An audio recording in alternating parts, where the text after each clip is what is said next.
Kia ora, welcome to the Guerin Report on Melbourne Cup Eve. Thanks for taking time out of your Monday to join us. What's coming up tonight? Well, news for the New Zealand viewers on the domestic racing this weekend at Te Rapa, an abandonment last week. Do we race there this Saturday? A couple of New Zealand mares went to big races in Australia over the weekend. Things didn't quite pan out. We'll try and put that in context for you. And of course, we have domestic racing with the 2,000 guineas this week. Some news coming up for the big carnivals, and then a chat with a man who knows all about the Melbourne Cup, what it means to Australia, New Zealand and England. Terry Henderson is our big chat this evening on the show. Let's talk first about Te Rapa. Abandoned for Sartan Day last Monday. They had horses gallop there this morning with the stewards, with the track managers, senior jockeys on top of them. 14 horses galloped. They went over this area, the area on the home bend where there was a slip. Reports are good. Everybody was happy. They hooned. That's not an official word, but it's a word I'm going to use. They hooned the horses into this bend, no issues with the traction, and therefore we go back to Te Rapa this Saturday. So the return to racing protocols working. Brady Jones, the stipendiary steward, telling us we are good to go. Over the other side of the ditch, we weren't so good to go. No joy for Jockey Star and Orchestral. Both camps reporting the horses pulling up fine. There's Orchestral at the back of the field. Clearly not her best work in the Empire Rose, although some New Zealand success, a tissue bred here and owned here by Go Racing, taking out the Empire Rose. Well done to Albert and the team at Go Racing.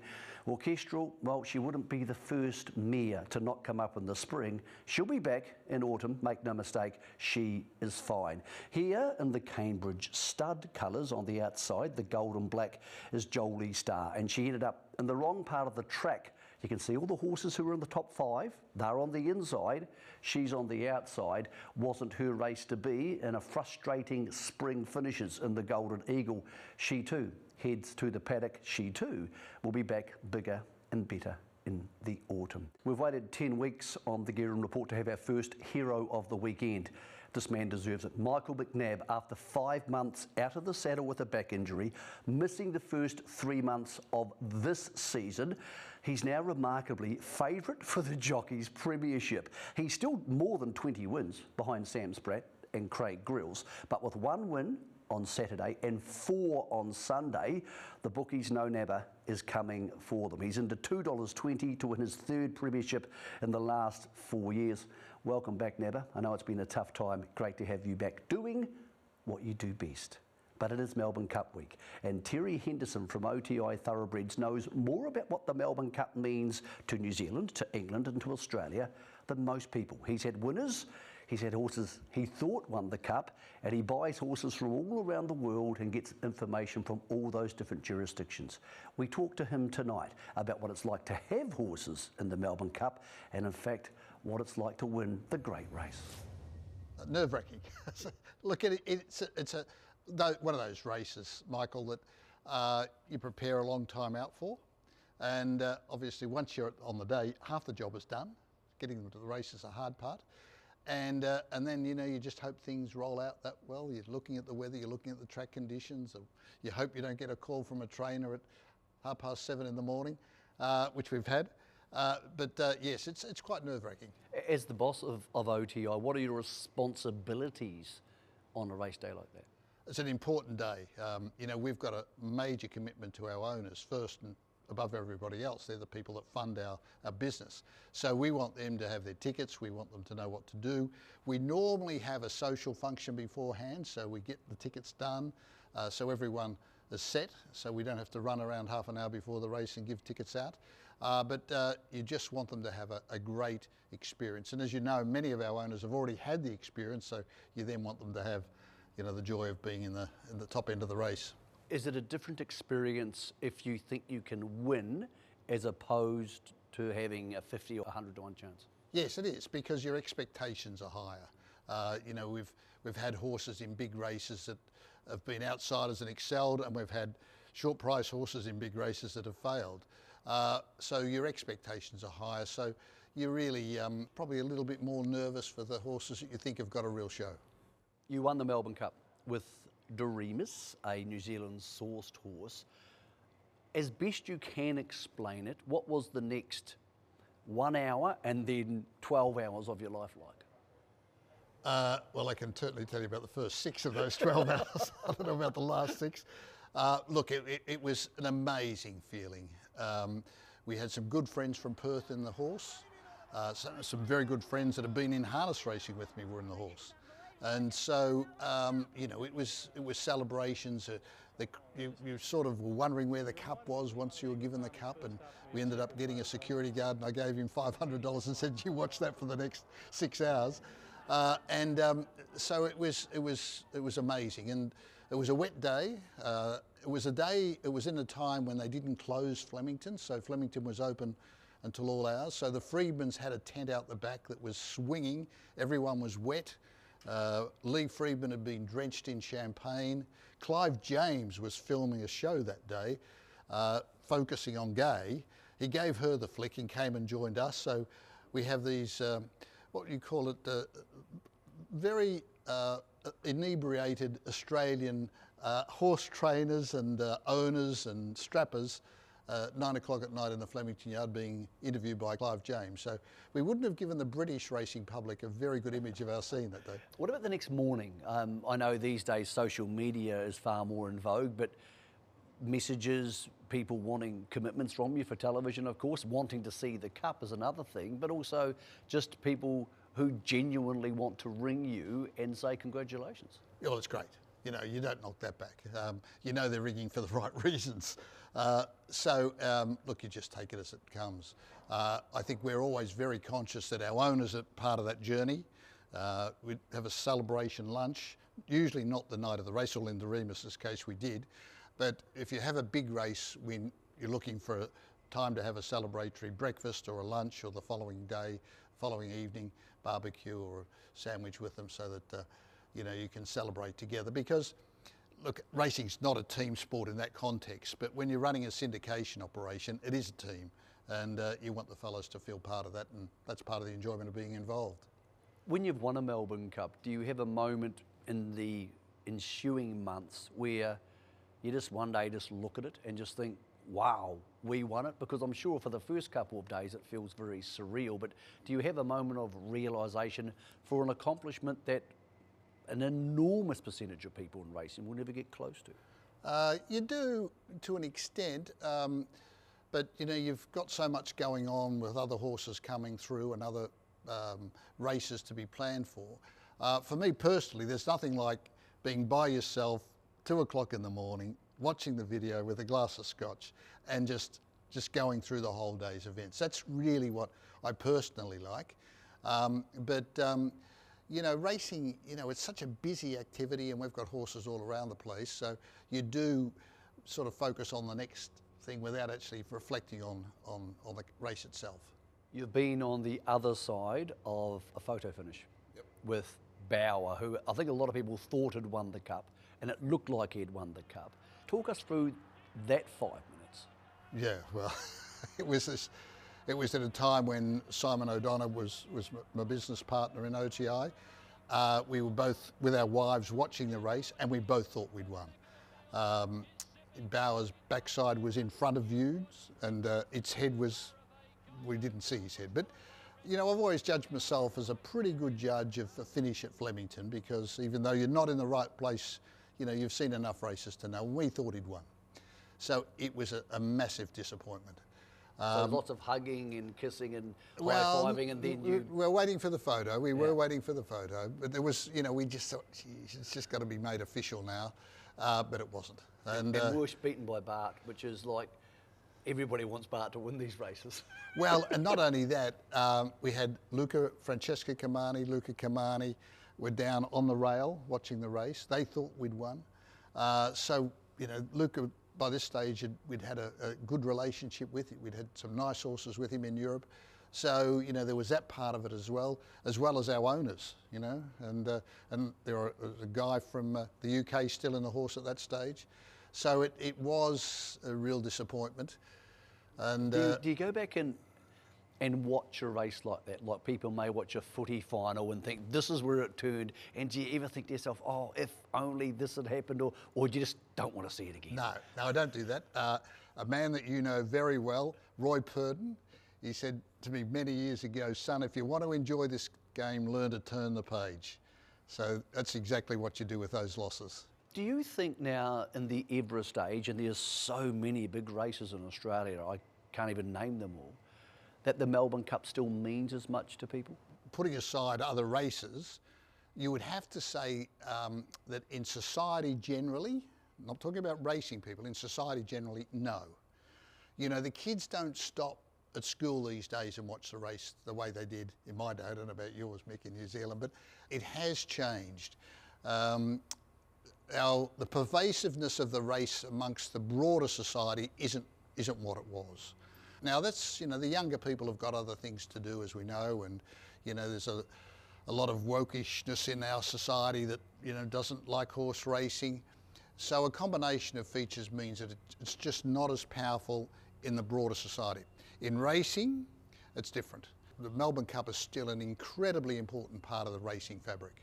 You, alongside, of course, Lloyd, was one of the first people to go to Europe to try and source stayers to bring out here. Now everybody seems to want to do it. Are the European stayers just better than ours? Yes, it's as simple as that. Is there a pecking order? Is it, because we'll leave Japan out of this. I know you can't really buy many horses out of Japan. Europe, New Zealand, and then Australia when it comes to the stayers in this, of horses who do go in Melbourne Cup? Yes, it's very clear, and the numbers are saying that. Once you get to 1,600 metres in Australia, you're probably at even level with a European bred horse.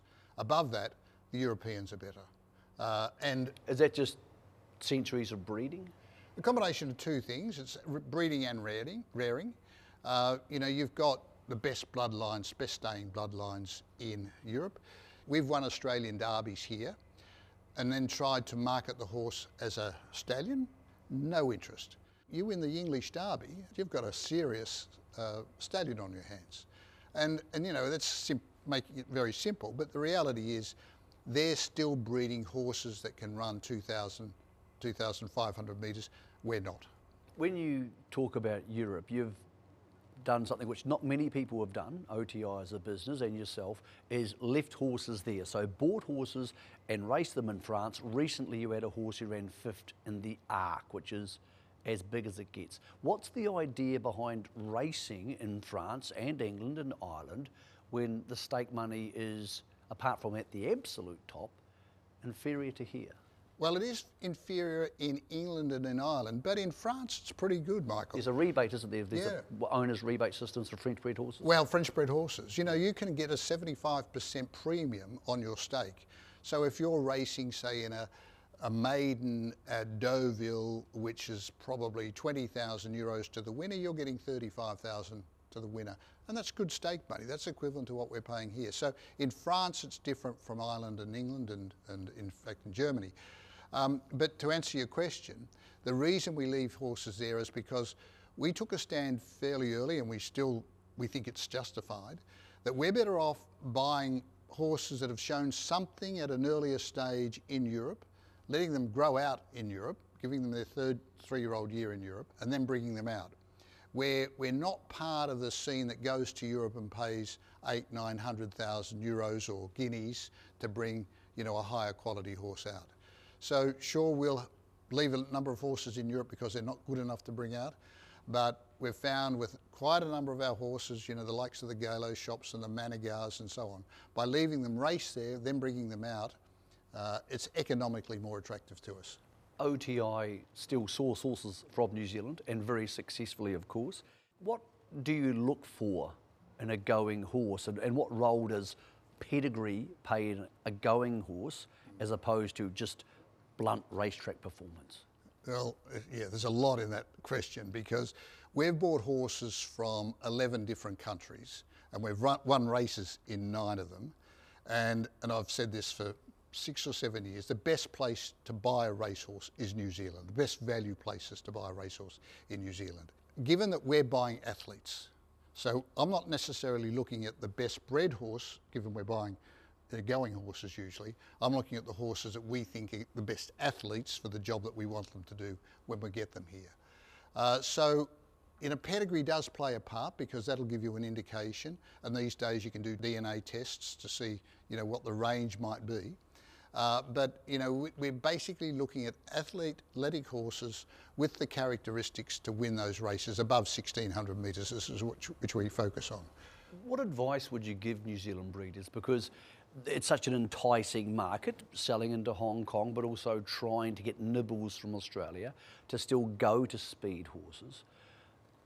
Do you think it's a market we should leave to the Australians and try and market more the 16 to 24 horses? Well, you do that, you do it very well. I'm an Australian, but I feel frustrated for New Zealand breeders. When you look at the numbers, the last time I looked, there are over 30 stallions in Australia priced at over 70,000 Australian dollars.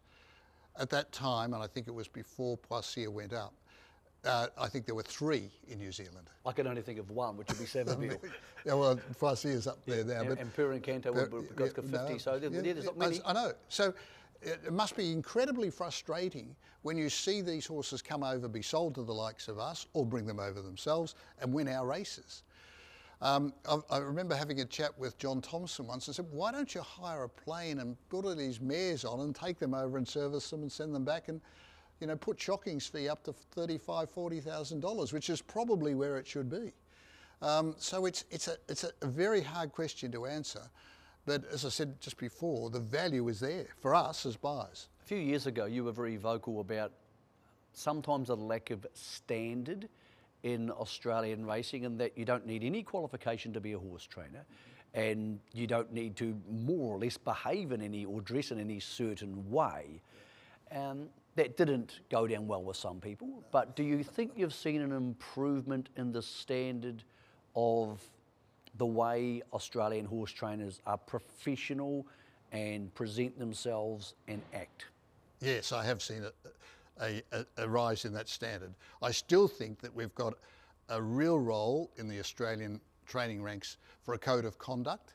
But having said that, the situation today, I think, with young Australian trainers is the best I've ever known it.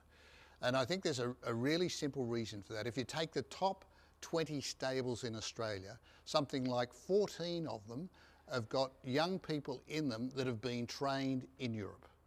So they've had the benefit of working in European stables, brought that experience back. And in fact, if you go to Newmarket, you go around the young trainers in Newmarket, you'll find most of them have worked in Australia.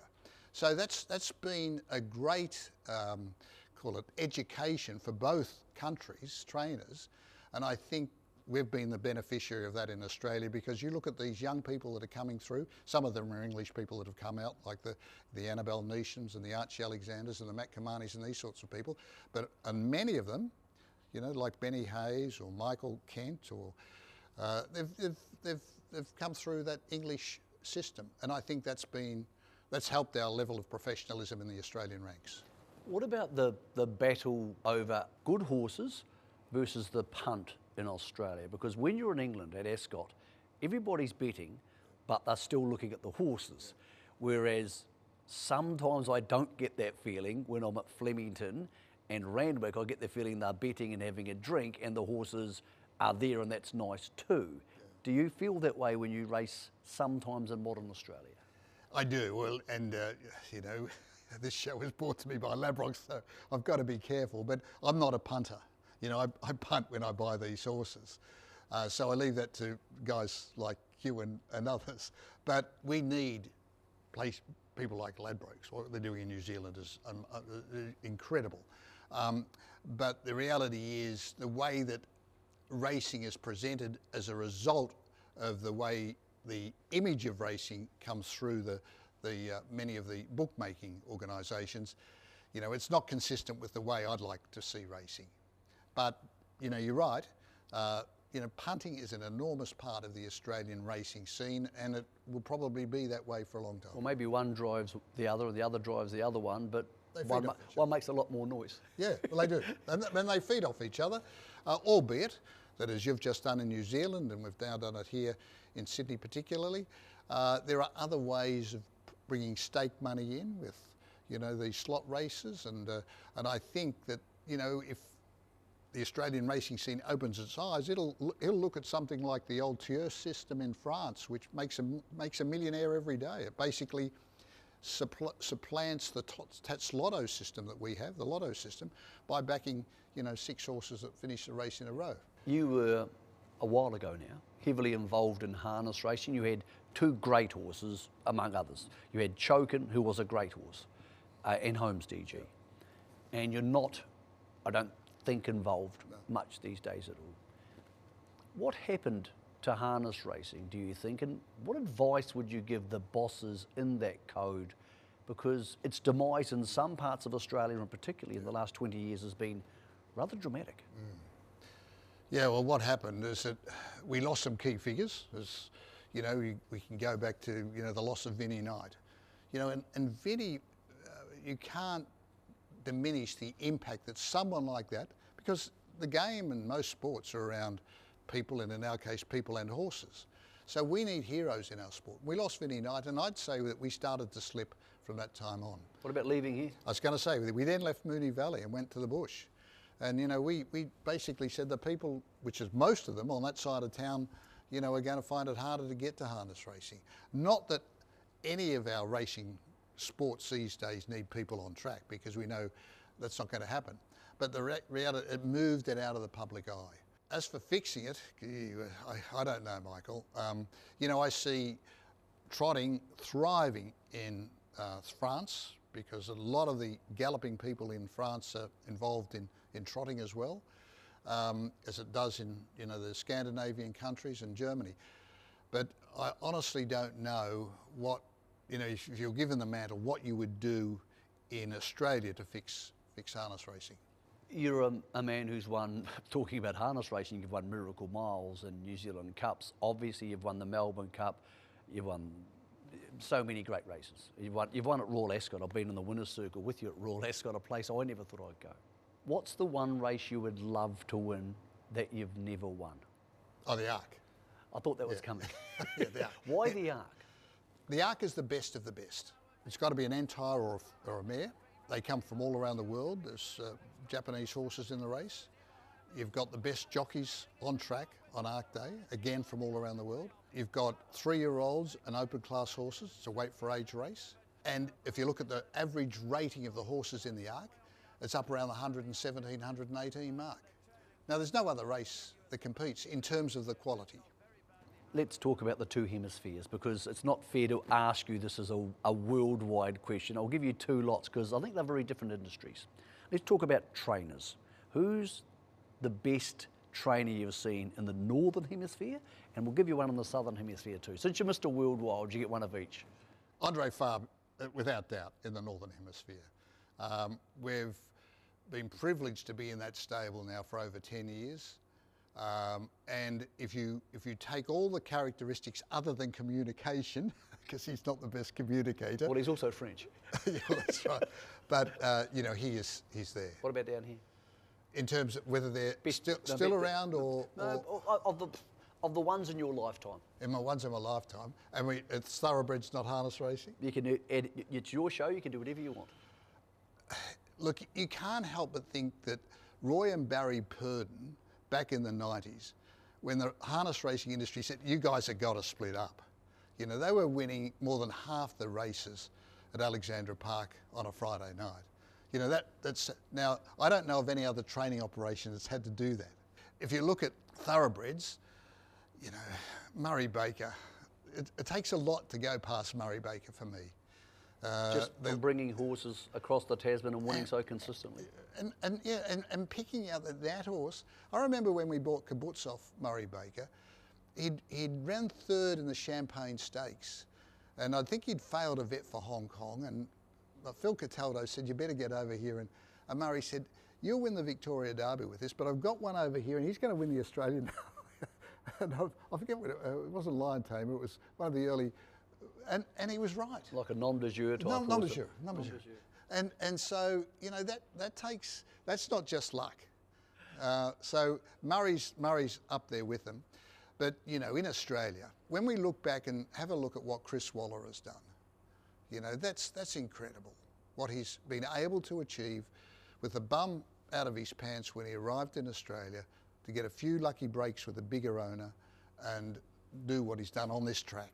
You know, that it's going to take a bit of beating in time to surpass Chris, and he's just warming up. What about jockeys? You've obviously had so many great jockeys ride for you. One in the Northern Hemisphere who you put on a horse for your life, and one in the Southern Hemisphere. I think the best balanced jockey I've seen is Christophe Semillon. If you look at him on the back of a horse, and he's past his best now, it's like a little slide on the back of a horse. The way he's balanced up. And I'm not going back to the Lester Pickett's and those sort of guys, but Christophe Semillon is certainly up there. Here, you know, I think between Ollie and James McDonald, you'd be hard pressed to say which one you wanted him on. Probably if you put another $20,000 into the bin, you'd probably say Ollie. But if you just wanted a guy who could get the horse in the right place at the right time for a race, it'd be James. Your list of horses you've raced is amazing. What about the horses you've seen? Again, we'll give you a hemisphere for each. What's the best two horses you've seen? In each hemisphere, one in each. Yeah, well, you know, Wink stands out for me. You know, Black Caviar, I was there on the best race week that I've ever seen. Black Caviar won on one day, Frankel won on another day, and in the middle the Queen won the Gold Cup. You know, a race meeting you could never forget. And so Winks and Black Caviar certainly, because their record speaks for it. But if you said for the sort of horse that we would buy, what horse do you wish you were around to buy? It was Saintly. I was an enormous fan of Saintly. It was my first Melbourne Cup. Was it? God, it was 1996. And I watched both De Remus and Saintly track work on the Saturday morning before the Melbourne Cup, the 96 Melbourne Cup, with Bart. And he just said, your horse doesn't have much show on Tuesday, my horse. Which is right. And we had an unlucky run. We ran 6, but, you know, Bart was that way. In the Northern Hemisphere, it's Frankel. No, it's been great to talk to you and to delve into your worldwide knowledge of horses. If you had a magic wand and you could change anything, we'll leave this as an Australasian topic, because it's a very broad topic if you go to Europe and England. What would you change, or what would you like to see done better in Australasian racing? Well, what I would want to do is have racing reconnect with the broader society. To have a guy go to the pub on a Saturday night having won a race at Flemington, and for people to be there patting him on the back and say, well done, mate. Whereas now, unfortunately, he wouldn't have that same sort of appreciation as he would have had when I started in the game. And that broader society acceptance of racing would be what I'd be striving to achieve, and at least maybe make that maybe happening. Mate, that was awesome. Thank you. All right. Superb. Isn't it great to hear from somebody who's been there and done that and loves the New Zealand horses so much? Our thanks to Terry. Good luck to him and everybody involved in the Cup. Well, let's talk about trying to back a winner. It's not an easy thing to do. I think Vauban's the best horse in the Cup, but I like horses who are acclimatised to Australia with light weights and good jockeys. There's two obvious ones there. One, Smooth Operator, and Sea King. Loved what they've done the last 2 Wednesdays. I think they can bring that form to a Tuesday. I'm going a split bet on those two. As for the Kiwis, well, we're long odds, but well done to the teams behind Sharp and Smart. Positivity and trust in you for getting into the Cup. Next week on the Guerin Report, we have a very special one. We talked to Ricky May. It's New Zealand Cup Eve for the Trotting Cup. He's won 7 of them. He's also been involved in the most dramatic incident in the history of New Zealand racing. Exclusively next week, we show that for the first time on television since it happened. Ricky May talking cups, life and death on the Guerin Report. That's next week after the New Zealand Cup preview show coming up on Monday. Have a great Cups week start at Melbourne tomorrow.